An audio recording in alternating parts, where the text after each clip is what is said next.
Hey everyone, welcome to the final Fast Club 2025 video in this Lenten journey I have been doing, and hopefully you've been following along and enjoying it, maybe learning a little bit along the way. I have been fasting different ways every single week of Lent, but not this week because this is Holy Week. So yeah, I need to be at the top of my game for a lot of things going on this week. So it's a little bit irresponsible for me to be deep into a fast. But last week I did a fast that ended up about 85 hours total. It was good. There was a little bit of a break of a fast in there when I had to do some creative thinking. But each week I tried to do something a little bit different, start at a different time and that sort of a thing. I thought today I would share just some data, some of the stuff that I experienced throughout this fasting process and how it's been beneficial. I also want to share just how things change physically and what's going on, and give some insight into that because it's something I take seriously, and I think that there's some useful things to learn from fasting, kind of the way that I did it this Lent season. So also, I'm going to give you a trigger warning. There just happened to be this opportunity I had right before Lent. I was at a beach and I was in a swimming suit, and I thought, what are the odds I got a picture of me in a swimming suit literally the day before I started all of this? And I thought, at the end of it, at the end of that last fast, I could take a picture and you could do a comparison. So heads up, at the end of this, there's going to be a picture of me in a swimming suit and me taking a selfie without a shirt on, that's weird, right? The 47-year-old guy doing that, and maybe even your pastor it's weird. I get it. I agree. So when we get to that point, I'll let you know, and you can just turn it off, or you can just put the video away and listen if you want to. I don't know what you want to do. It's fine with me. But heads up, I'll let you know when we get to that weird part. I'm gonna make it weird. That's what I do. So first, let's talk about the not physical stuff. Along with fasting, I was always adding prayer, some devotional time, and I was adding in, instead of the making of meals and the eating and enjoying of meals, that type of thing, I swapped that for prayer, scripture reading, some journaling. I added about, I would say about 30 minutes to 45 minutes every day of prayer. On top of that, I didn't really clock how much devotional time I added to that, but pretty significant. And I wrote on average about 30 more pages per week in my journal, which is pretty cool. That was good. What I discovered is I felt a lot closer to my family, which is pretty typical for me during these fasts. It is sometimes a struggle. I laugh a little bit there because my wife doesn't love this this whole thing that I do, but she has this sense of she wants to nurture and care for, and not eating is in her just maternal and wifely instincts a bad thing. So it bugs her a little bit, but that gives us an opportunity to work through that. And that's really good. So just small things, innocent things to work through, practice for the bigger things, the real troubles that every marriage has. So I think that was really good for us. Like I said, I got a lot closer to, I think, my daughters for sure, paid a little bit more attention to, in more tune with the triplets. Just in general, I think I was more connected to more people during this fast than ever before. So that was great. My prayer life was fantastic. I always have just an increased sense of connection to the Lord when I'm going through all of these things. So spiritually, it was incredibly beneficial for me.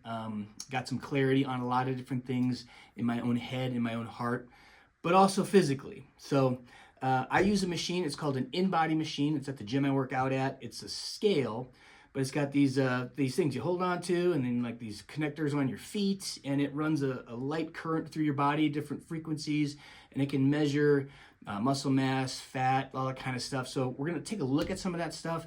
Some of it might surprise you, some of it might not. I don't know. We'll take a look. So first, you're gonna see these two images. On the one side, you see my weight on March 6th of 178. And then when I wrapped all of this up last week at 165. So 178 is a little bit higher than normal. I was just coming back from the beach. So there you go. That's kind of the way it is. Now, if you look, there's a data point to the left on that one image at almost 200 pounds. That's actually way back in 2023. I don't download to my phone very often. I don't. So it's just been a while, and I did a bunch over the last several weeks.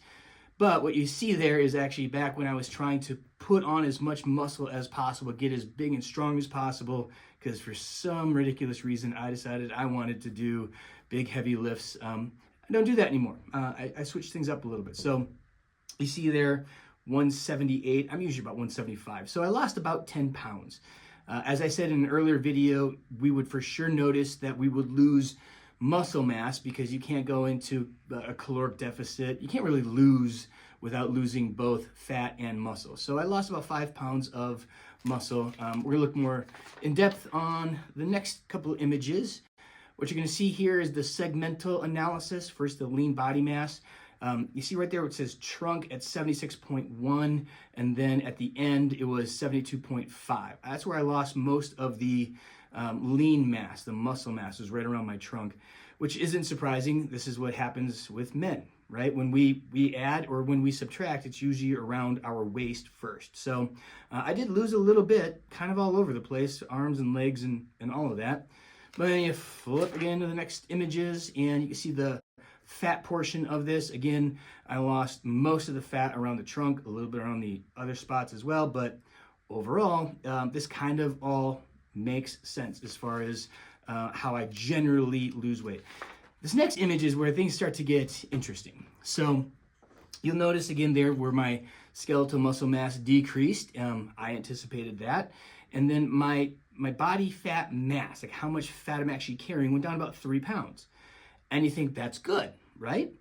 Well, if you look, the body type, the D-type body thingy at the bottom of this image, when I started, it was actually above average. And then I ended up at just average. So losing weight didn't make me above average. Losing weight actually moved me from above average to average, because not only did my muscle mass go down, but the ratio and everything is just different. And we're gonna flip to the next one as well, which is weird because when I started, my BMI was obese. Right? Actually, 26 is technically obese, but that's as close as you want to get to having it say you are obese whenever you're looking at. And BMI is just revealed to be garbage. It's just the dumbest way to measure anything when it comes to physicality. So that's just dumb. And even at 165, my BMI was 23, which is still a little bit high in terms of my body fat being 7.2 or 8.5. I want to talk about that body fat too, because there's actually no way my body fat was 8.5 in the first image you're going to see, or 7.2 in the second image you're going to see. I think that this in-body isn't exactly accurate. When you read online, it says it can vary a little bit. I do think it varies. I think it's inaccurate, but it's inaccurate consistently. So I do think my body percent went down. But at the end of the day, what we're really looking at is the visceral fat level was low to start with. It was low when I ended. That's what is really more important in terms of my overall health.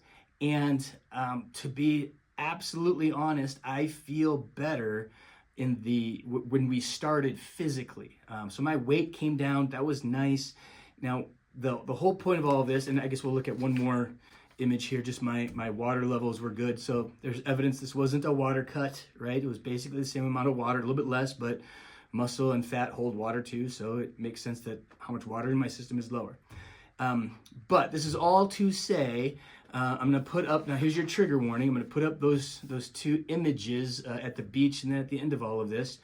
When you look at those two, I feel better the way that I was in that image of me in the swimming suit when we started all of this. I just felt my mobility was a little bit better. I just felt healthier, more energy, all of those things.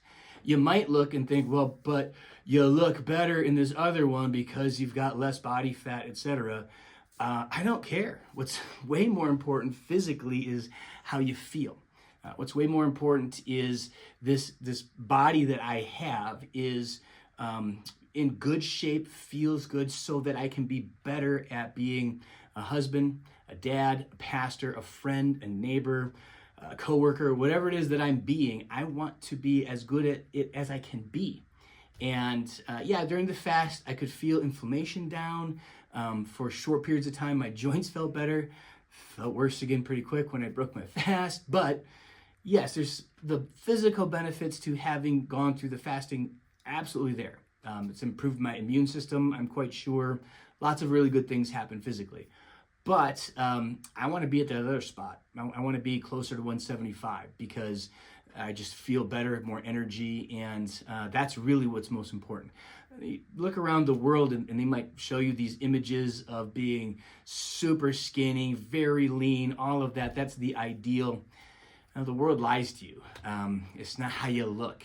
That's really important. It's how you feel. And feeling healthy, feeling strong, feeling energetic and able to do those things that I've been called to do, so much more important than the way I look. So that's another important thing. If you're fasting because you want to change the way you look, it's like a not even secondary, but more like tertiary benefit if indeed you get more healthy and you look in your idea in your mind better, great. But really, primarily, there's all of these other benefits to fasting that are so much more important. Your connection to other people, connection to your creator, the God who gives you those good things to eat and enjoy, the God who has provided, that sovereign God who gives to us all good things.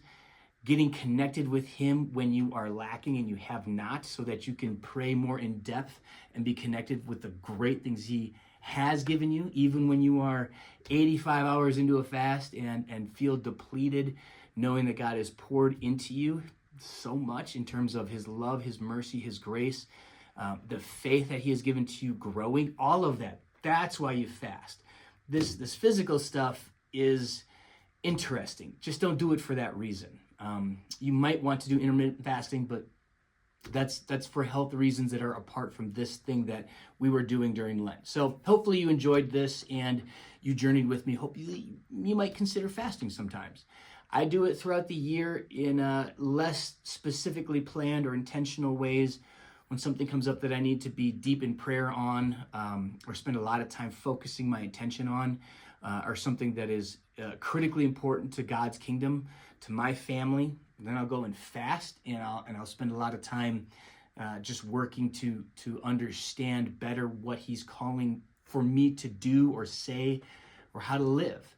Fasting is incredibly beneficial for those things. So that's my encouragement. Maybe you did a little bit during Lent, maybe you did a lot more during Lent, but consider it throughout the year and just take care of yourselves. But don't just take care of your body. Take care of your mind, take care of your heart, take care of your spirit, take care of your faith. Feed and nurture yourself. And hopefully maybe you can even do that this coming weekend. Hopefully you've got a place to go for Maundy, Thursday, Good Friday, or Easter Sunday. If you live in the area and you want to come to Living Faith, we'd love to have you. It's a great place to grow your faith. It's a great place to connect with people of God. So that's an invitation also, not only to the spiritual disciplines, but to just come and receive and be blessed by his kingdom here on earth. So until next time, until we are fasting again together, probably about a year from now during Lent, be well, take care of yourself, and God bless.